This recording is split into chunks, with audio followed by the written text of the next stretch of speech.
harus dan wajib di-healing. Karena pelaku-pelaku kejahatan kekerasan seksual yang saya periksa ya, itu dulu korban. Loh? Dulu pernah Dulu jadi korban. Iya. Terus jadi pelaku. Iya. Canggih juga sih. Iya. Tapi Indonesia udah punya alat di Inavis pakai kamera yang dilihat ternyata di dalam kayaknya nggak ada luka, ternyata di dalam tubuhnya ada bekas-bekas memar. Loh, itu kayak ini dong, apa ronsen? Bukan, pakai kamera. Oh, kamera saja? Iya, kamera. Itu nggak pakai X-ray, nggak pakai CT scan itu? Kamera yang canggih ya. Ketahuan sudah kelihatan? Iya, juga bisa. Jadi memang selain DNA yang dibutuhkan untuk pemeriksaan dari bakteri itu bisa. Jadi nanti saya punya kasus yang baik itu sama orang anak juga. Jadi kita ambil cairan atau sesuatu di kemaluan si korban ini, kita lihat bakterinya. Persetubuhan itu kadang orang berpikir perkosaan harus ejakulasi, tapi tidak harus mestinya. Dia melakukan kekerasan seksual sentuhan dengan kulitnya itu tuh akan dengan penetrasi mungkin dari bagian tubuh lain dan tidak ada ejakulasi, itu ya termasuk perkosaan karena memasukkan suatu dalam. Inilah ya pentingnya forensik dan kedokteran forensik di dalam kasus terutama yang melibatkan wanita dan anak-anak, juga orang yang berkebutuhan khusus itu ya, Dok ya.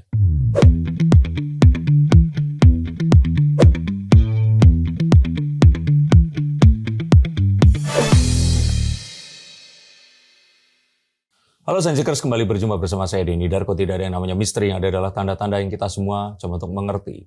Ini sebenarnya adalah segmen langka di dalam channel saya, karena dalam dulu namanya Forensic File ya. Ini orang yang menjadi narasumber saya ini karirnya begitu melejit sehingga sibuk dan sulit untuk ketemu waktunya. Bahkan terakhir beliau ini baru saja 3 minggu yang lalu ya, Dok ya. Akhir Juni ini diangkat menjadi Brigadir Jenderal ya, betul ya. Dan sekarang beliau menjadi apa kedudukan sekarang? Masih jabatan fungsional investigasi Dokes. Ya. Jadi ini salah satu Kartini yang membanggakan Indonesia, dan saya bersama tidak lain tidak bukan kalau ngobrol forensik dengan Dr. Astri Sumi Purwanti. Dok, sehat? Sehat. Melanglang buana. Iya. Nanti saya pengen diceritain dong kemarin ke Amerika, ke Lyon, ke Paris. Laos. Iya. Luar biasa. Dan katanya malah dijadikan ini ya, pimpinan dari Asia, polisi Asia. Bidang forensik ya. FBI se-Asia Napol. Wah, mungkin karena itu beliau langsung diangkat di sini. Nah, dan ini kesempatan langka yang juga saya pengen ngobrol beberapa hal tentang ini karena jarang, Dok, konten yang membahas tentang kekerasan pada wanita dan anak-anak. Betul. Dan saya pikir itu menjadi fokus dari Dr. Astri sekarang ya. Betul. Karena memang setelah ada undang-undang tindak pidana kekerasan seksual itu tahun 2022 itu ya, penyidik itu semakin pede lah atau semakin mudah untuk menjerat para pelaku ini. Dan artinya perlindungannya juga diharapkan semakin baik ya. Iya, karena di situ dijelaskan di undang-undang tersebut kalau ada hak korban yang harus segera ditindaklanjutin bila memang dia mengalami suatu kekerasan. Kekerasan apa aja tuh? Yang paling parah ya kekerasan seksual. Ada pelecehan seksual, kekerasan verbal, kekerasan pemakaian kontrasepsi juga ada. Kekerasan IT atau digital itu ada. Ada juga? Ada. Dibahas semua di situ. Jadi tidak usah ragu dan takut bila mengalami itu. Bahkan suatu perlakuan yang tidak mengenakan itu bisa dilaporin loh. Nggak usah ragu-ragu? Nggak usah ragu-ragu. Misalnya tidak nyaman, tidak happy, membuat dia depresi si korban, itu bisa juga kena pasal. Hati-hati. Dan nggak perlu takut kalau ternyata nanti jangan-jangan nggak ditindak atau saya salah nih melapor, nggak ada seperti itu. Tidak ada. Sekarang pasti ditindaklanjutin karena itu kebijakan dari Bapak pimpinan kami, Bapak Kapolri, harus semua korban-korban ini ditindaklanjuti laporannya dan harus jelas dan selesai perkaranya. Karena sekarang itu riskan banget dan seperti fenomena gunung es dan kasusnya banyak gitu. Kalau tidak ditindaklanjuti ya akan terus-menerus karena si pelaku bisa jadi kebiasaan, jadi motif ya. Dianggap tidak ada masalah, tidak bisa dijerat, padahal tidak seperti itu. Dan memang pembuktiannya ini yang kadang kita harus hati-hati dan dibutuhkan sekali dokter forensik. Nah, karena ketakutan mereka tuh kan, "Duh, kalau seperti ini dilaporin nanti jangan-jangan nggak ada pasalnya atau Iya, tidak diproses iya, seperti betul. itu." Nggak perlu takut ya, Dok? Nggak perlu takut. Misalnya merasa tidak nyaman, stres, depresi karena apa, itu datang ke rumah sakit, terus nanti diperiksakan misalnya ke psikiatri atau ke psikologi, itu kan sudah berupa pemeriksaan ya. Dan atau misalnya ada kekerasan bekas tamparan, pukulan, ataupun kekerasan seksual yang ada jejaknya, diperiksakan ke rumah sakit dan diperiksa oleh dokter dan ditaruh di catatan medis atau rekam medis, itu udah berupa alat bukti sekarang Mas Denny. Kalau dulu kan nunggu surat permintaan nih Betul. untuk berupa visum ya. Iya. Nah sekarang itu rekam medis itu bisa menjadi alat bukti. Itu baru keputusan yang baru dari Pak Undang-undang Listio ya, TPKS yang baru. undang-undang baru ya? Undang-undang TPKS yang baru. Sudah berlaku? Sudah berlaku. Kemarin saya sering berbicara, kalau saya berbicara kan gabungan nih sama penyidik Barreskrim dari beliau kadang berbicara banyak tentang undang-undang ini karena memang ahlinya. Dan dari kejaksaan juga ada. Kemarin kita kolaborasi di Amerika. Kalau saya sebagai dokter forensik juga ya seperti sama-sama lah untuk mengungkap kasus ini dan mengumpulkan bukti-bukti yang memang bisa gitu loh. Jadi kita nggak perlu takut. Kadang kita mungkin bukan takutnya Mas Dini, tapi malu mungkin ya. Malu tapi takut juga ada, Dok. Saya tuh pernah ada ini klien yang baca tarot ya. Dia itu takut karena setelah dia lapor, dia kan masih harus pulang lagi ke rumahnya. Nah, kalau ini dilakukan oleh orang terdekat, misalkan suami atau keluarga, dia tuh takut. Ini kan penangkapannya pasti nggak bisa langsung dilakukan saat itu. Dia takut nanti lapor, ketahuan, dia malah Itu jangan salah loh. Nanti pembacaan kartu tarot Mas Dini bisa juga petunjuk. Karena kan untuk membantu kasusnya jelas. Betul. Tapi kalau seperti itu, Dok, artinya saat seseorang ini, misalkan seorang wanita, merasa dan akhirnya dia diperlakukan secara ada kekerasan ya. Terus dia datang.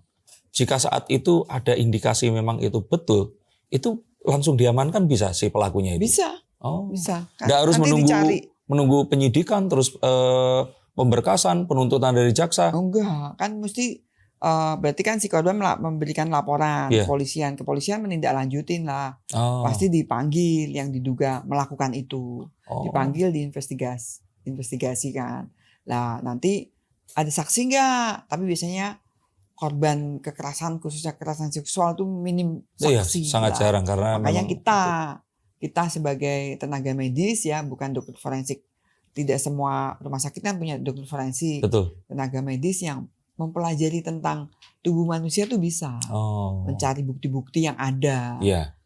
Kalau dulu nunggu surat permintaan baru visum, tapi sekarang tidak ya, di catatan medis, keterangan dokter. Nanti bila kasusnya terus lanjut, penyidik akan mencari tahu kepada dokter pertama yang meriksa. Kalau seandainya ini kepikiran saja saya, kalau seandainya dibuat sebuah hotline atau aplikasi, di mana wanita ini kalau terjadi sesuatu dia bisa menekan di handphonenya, terus otomatis itu tersambung itu bisa juga. Pengen saya seperti itu terintegrasi. Tapi dulu kalau seperti itu di Rumah Sakit Bayangkara Semarang tahun 2020 saya waktu Karumpit saya membuat aplikasi itu. Jadi di website online Rumah Sakit Bayangkara itu ada aplikasi namanya Forensik Klinik. Jadi di ilmu kedokteran forensik itu kan tidak hanya mengurusi atau otopsi aja ya, tapi juga membuat kegiatan atau membuat pemeriksaan di forensik klinik. Jadi memeriksa pada tubuh manusia yang hidup, itu kesehatannya atau perlakuan apapun yang menimpa tubuh manusia. Dan itu saya buat aplikasi itu. Jadi kalau di handphone mereka download ya aplikasi Rumah Sakit Bayangkara, terus ada forensik klinik. Nah itu rahasianya sangat dijamin.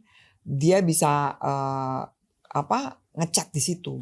Rumah saya di sini dia beberapa kali kita jemput Mas Dini. Nah itu karena dia ketakutan. Betul, karena itu Dok, karena kan kebanyakan dari mereka ini bukannya masalah malunya, mereka takut. Betul. Karena pelaku ini biasanya memiliki kekuasaan yang lebih dibandingkan yang korban ini tadi. Takut nggak boleh, apalagi seorang anak ya. yang pernah terakhir itu kan dia perkosa ya sama bapaknya, sama bapak tirinya juga ada tuh kan diancam toh, nggak Iya. boleh lapor nanti akan dibunuh. Nah Kalau enggak itu, Dok. ibumu yang saya bunuh itu Nah, kan seperti itu. Iya, Itu kalau pelaporan kita bisa nih, misalkan saya bisa Iya. membuat aplikasi itu membantu berarti ya. sangat membantu. Oh, tapi untuk personelnya sendiri itu bisa didedikasikan, memang ada nanti di setiap misalkan polsek seperti itu. Belum ya? belum ada. Saya sih inginkan mungkin karena saya di bidang kedokteran kepolisian, saya menginginkan di ranahnya kesehatan dulu ini. Oh, baik. Kalau misalnya masyarakat tahu bahwa setiap rumah sakit Bayangkara di Indonesia bisa menerima korban-korban ini diperiksa secara free ya, karena kan tidak semua orang mau jadi korban ya.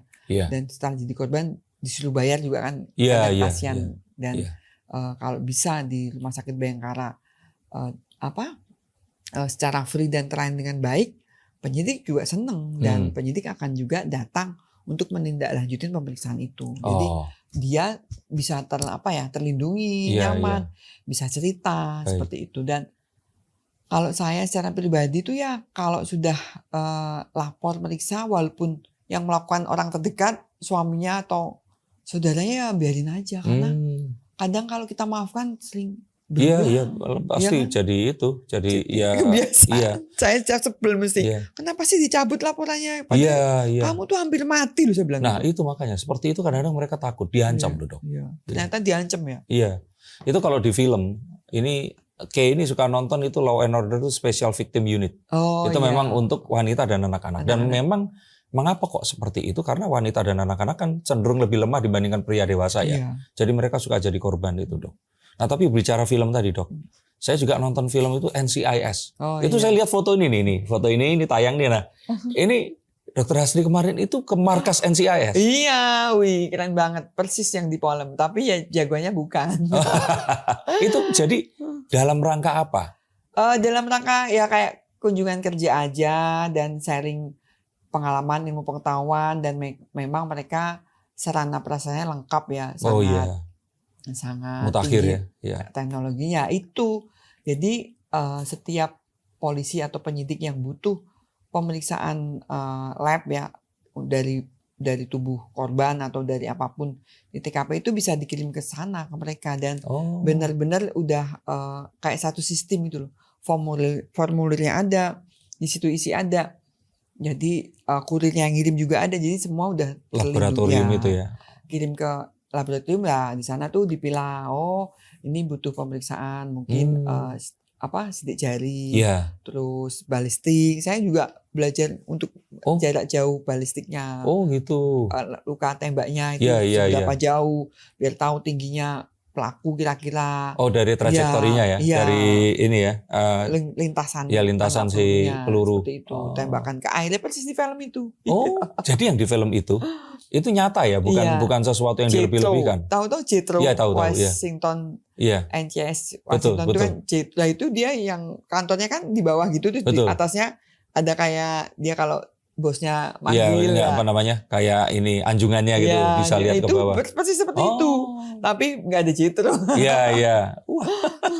Jadi ya terus ada special agentnya juga. Jadi satu kesatuan mereka, dan mereka itu langsung sebenarnya sama sih sama polisi kita. Jadi memang penanganan TKP yang sangat teliti dan bagus, dan otomatis tidak boleh ada yang mengacak-ngacak polis lain kalau udah di di TKP diberi kuning polis lain. Dan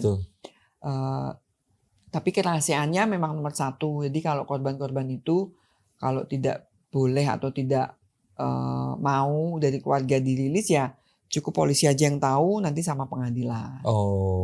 Tapi tetap dilakukan ya. Dilakukan semua. Itu seminggu di Washington DC kita keliling itu, Mas. Jadi ketemu itu yang keren itu mereka kerja di dalam ruangan semua itu, handphonenya di luar loh. Nggak boleh handphonenya. Gitu. Pas istirahat aja baru ngambil handphone.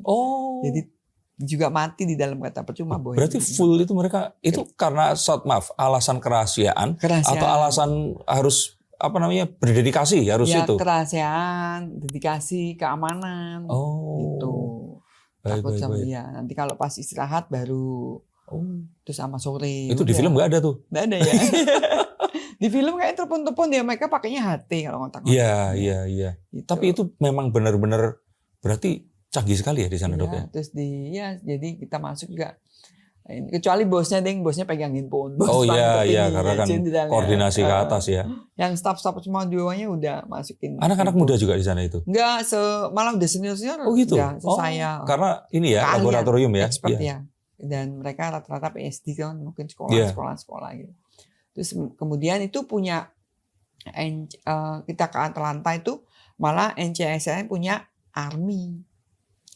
Punya Iya. polisi sendiri? Bukan, tentara. Oh tentara? Iya, besar. Jadi mereka kan ada pusat pelatihan army tentara, terus di dalamnya tuh ada laboratorium forensik itu. Oh maksudnya itu investigasinya tentara berarti? Tadinya, Terus? tapi sekarang berkembang, seluruh Amerika bisa kirim sampel ke sana. Oh. Bahkan dari luar negeri juga kirim. Perbedaan dengan NCIS ini apa? Yang si tentara ini? Sama NCIS. Maksudnya tentara sama.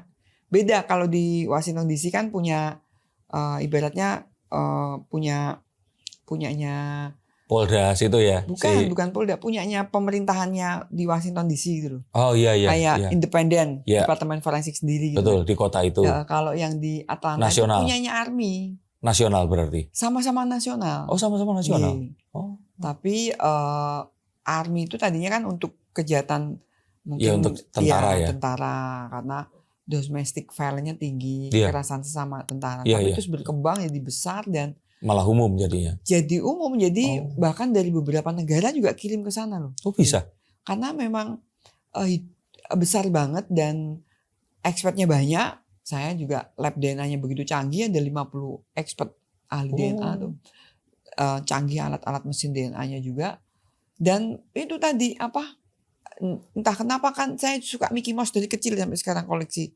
Loh, Tas saya, iya. baju saya Mickey Mouse. Itu ada Mickey Mouse yang pakai baju lab itu? Iyalah itu. Nah di sana ternyata simbolnya itu Mickey Mouse. Ya kok bisa? Jadi dari tahun 1981 itu Disneyland Mickey Mouse tuh semua penjualannya tuh 1% disumbangkan di situ.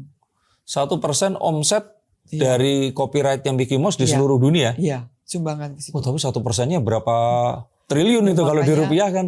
Ya makanya mungkin kan untuk Maju sekali ya? mengembangkan, maju untuk salary-nya para expert ini gitu kan. Jangan bener-bener. Kita masuk tuh nggak tahu kalau itu kamar jenazah. Ternyata kamar jenazah itu kayak hotel gitu.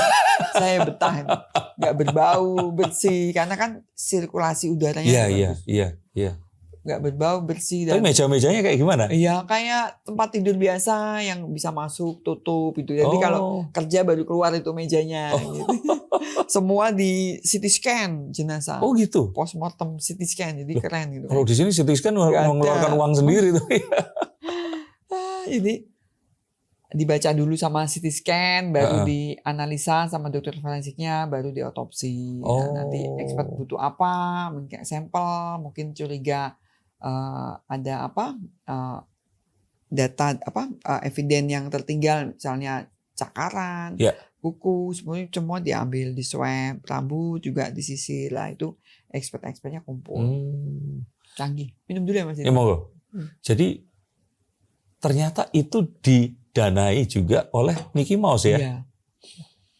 Luar biasa lah. Kalau yang ke Lyon? Ke Lyon, setelah itu 2 minggu. Saya ke Laos dulu tuh. Oh ke Laos? Ke Laos itu ya kebetulan memang tahun lalu udah pernah mengikuti ASEAN Napol. Iya. Setiap kegiatan ASEAN Napol itu kan berbeda-beda ya. Ada saya kebetulan terpilih jadi chairman-nya forensik DVI. Chairwoman ya? Sekarang chairwoman jadinya karena dulu man. Dulu laki-laki. Makanya dipanggilnya bingung nih, lady aja, lady. Chair lady. Iya. Chairwoman, chair lady. Dan saya ngadakan kegiatan mereka untuk apa nih? Ini pelatihan trainer of trainer DVI di GCLEC lanjut itu kemarin Agustus. Terus kok Agustus ini nih kemarin Juli. Terus habis itu saya ikut pertemuan DVI International Meeting di Lyon, Paris. Ya, itu udah kita sharing tentang kegiatan DVI di Indonesia dan paling banyak DVI di Indonesia. Berarti di antara orang-orang itu pas Dokter Asri datang ini dianggap paling expert karena kasusnya banyak ya. Iya, enggak juga sih, malu juga. Kok banyak banget kasus negara kita. Cuman sharing, dan kita memang dikenal tim DVI kita tuh melatih para polisi negara-negara ASEAN. Loh, DVI Kita melatih, Indonesia. melatih di Bangkok, Oh. Kamboja, Laos, Malaysia, itu kita loh. Oh. Waktu kasus-kasus Air Asia, Ya. Sukhoi itu tim dari DVI Singapura aja datang, dari Interpol juga datang. Mereka belajar. Melihat Oh, bagaimana mengamati. kita, dan yang membantu juga para expertnya yang mau ya dari Malaysia itu dari Singapura datang membantu, dan mereka ya angkat jempol lah kita bisa kerja dengan baik dan benar sehingga hasilnya tidak ada masalah, tidak ada komplain. Iya. Jadi kan lebih baik tidak teridentifikasi daripada salah Mengidentifikasi, ya Jadi, itu yang penting. Jadi kan Ya. tapi selama ini sih kita baik, aman-aman aja, bisa teridentifikasi semua karena data antemortemnya ternyata kan lengkap. Ya. Itu kan kalau man-made disaster karena bencana, karena ulah manusia, misalnya pesawat terbang, Dan tertutup teroris, ya, tertutup. Nah, tapi kalau yang bencana massal Merapi, tsunami itu susah banget karena mungkin satu kampung meninggal semua. Ya. Termasuk saya ingatkan lagi nih bencana di Banjarnegara, pembunuhan berencana Mbah Selamat, penggandaan uang masih 3 loh belum teridentifikasi. Karena terkendala sudah. Kita ada datanya karena laporan masyarakat yang datang dan memberitahu kalau keluarganya hilang, nggak ada, itu nggak matching dengan jenazah yang kita punya. Kita udah DNA semua. Kita dapetin udah susah ya karena tinggal kerangka ya. Ya. Tapi kalau DNA masih bisa, sehingga keluarga yang datang tuh kita ambilin sampelnya. Nggak ada yang cocok Mas Denny, ya udah kita makamkan. Total berapa waktu itu, Dok? Waktu itu berapa ya? 16 ya kayaknya. Dan itu masih kurang 3 itu tadi. Iya, masih 3 belum teridentifikasi. Wih. Gitu. Iya. 13 udah, iya betul. Ya kasihan juga ya nih keluarga siapa, kalau saya mikirnya gitu. Jadi ya semoga aja ada kemudahan nanti, jadi masyarakat nih kalau pengen tahu datang ke Bidokes Polda Jawa Tengah karena profil DNA-nya disimpan di sana. Oh. Karena kan Banjarnegara masuk wilayah Jawa Tengah. Iya. Yang paling menarik buat saya ya, Dok ya. Buku Dr. Asri itu adalah yang tentang DNA itu, ancestry itu. Nah, satu lagi ya tentang ya kekerasan seksual pada anak dan perempuan itu. Yang kalau saya kira ya memang harus ditingkatkan ke awareness kita tentang dua hal itu tadi. Jadi masyarakat atau lagi keluarga terdekat bila mengetahui segera lapor. Jangan didiamkan. Tapi bisa disembunyikan nggak ini ya identitas pelapornya kalau seperti itu? Bisa ya? Iya, memang rahasia kan. Oh. Itu kasihan soalnya. Lapornya kemana saja? Ke polsek pun itu bisa? Polsek lah. Polsek, Polres pasti bisa. Kalau misalkan nih, mohon maaf nih, ya namanya orang kan kadang kita nggak tahu karena kan anggota itu ada macam-macam ya, Dok. Iya. Mereka ini sampai ada yang mungkin merasa lapor kok nggak ditindaklanjuti. Kalau nuwun sewu, mereka merasa tidak ditindaklanjuti terus DM ke orang yang dikenal atau misalkan ke mami gitu untuk dapat atensi. Saya sering bantu kok. Oh gitu. Saya sering bantu, nanti saya teruskan ke Polres kasus Anda ini. Iya. Saya pikir itu bukan tidak dibantu. Repot ya. Mungkin ya di sana. Butuh waktu kan. Oh iya. Kan butuh waktu kan proses pemeriksaan atau investigasinya kan butuh waktu. Iya. Laporan, didata dulu. Terus polisi ngecek dulu, betul nggak nih laporannya? Iya. Kan tidak semua orang ya, melapor yang betul, itu, takutnya ngarang-ngarang kan ada juga yang menjelekan orang. Iya, betul nggak lah, kalau betul terus memang ada saksi melihat apalagi bagus, diterusin pasti kok Mas Din. Gitu. Iya, baik. Kasihan, saya yakin teman-teman saya polisi dimanapun tuh ya sudah terpatri untuk membantu masyarakat, untuk menolong mereka yang tertimpa masalah, apalagi yang berhadapan dengan hukum seperti itu. Iya. Apalagi korban-korban ini gitu kan. Dan saya pikir juga ke depannya itu pemerintah tuh mungkin harus berpikir healingnya si pelaku kejahatan seksual yang sejenis. Oh, setelahnya berarti? Para korban. Iya. Para korban itu karena kekerasan seksual sejenis itu sepertinya harus dan wajib di healing. Karena pelaku-pelaku kejahatan kekerasan seksual yang saya periksa ya, itu dulu korban. Loh? Dulu jadi korban? Iya. Terus jadi pelaku? Iya. Karena nggak selesai healing atau memang jadi lingkaran dong itu. Iya, dianggap mungkin sudah korban, pelaku udah ditangkap, ya udah dibiarkan korbannya sekolah jadi besar. Ternyata dia ketangkep malah si korban yang dulu jadi pelaku. Karena saya ketemu dan saya punya datanya itu kalau kalau mereka tuh kayak merasa mungkin pengalaman pertama ada penyelewengan atau pengalaman seksual yang aneh itu mungkin dianggap biasa ya, terus ketemu orang yang sesama melakukan itu kan, jadi kayak orang narkoba merokok Nah, terus ya udah jadi dianggap biasa. Jadi ternyata si korban ini kalau ternyata penanganannya itu tidak benar atau tidak dan selesai, tidak selesai, itu akan berpotensi menjadi pelaku. Itu Mami pernah menangani kasus itu? Iya, kalau kebetulan kedokteran forensik di kepolisian saya kan tidak menangani si korban. Kadang kita juga memeriksa si pelaku. Memvisum tuh memeriksa kesehatannya. Takutnya kan dikira disuruh ngaku, dipukuli kan seperti itu. Karena kita dokter forensik di kepolisian atau dokter polisi itu memeriksa para pelaku untuk di kesehatan tahanan. Nah, kita kan sambil bicara. Ya akhirnya dia curhat, dia cerita gitu. Itu seperti itu. Kita ya jadi kita tahu dan kita periksa juga. Mohon maaf mungkin dari kemaluannya, dari anusnya, kita periksa semua akhirnya lengkap. Dan terbukti gitu kan, memang dulu lama mungkin dia pernah digituin sampai sekarang jadi kebiasaan. Dan sangat ini sih mengiris hati, maksudnya kasihan juga gitu, karena kan kadang tidak ada yang mendampingi, mungkin kan kita karena ketidaktahuan. Yang penting dia mungkin bisa lepas, si korban ini bisa lepas dari pelaku, kembali keluarga, sekolah, ya tidak mengalami apapun. Nah, tapi ternyata dia masih dampaknya luas sekali. Berarti dampak psikologi pun itu sangat kuat ya dok untuk membuat dan itu ada juga loh korban kekerasan seksual perempuan sampai hamil terus melahirkan yang anaknya tidak diinginkan kok dibunuh loh. Ada.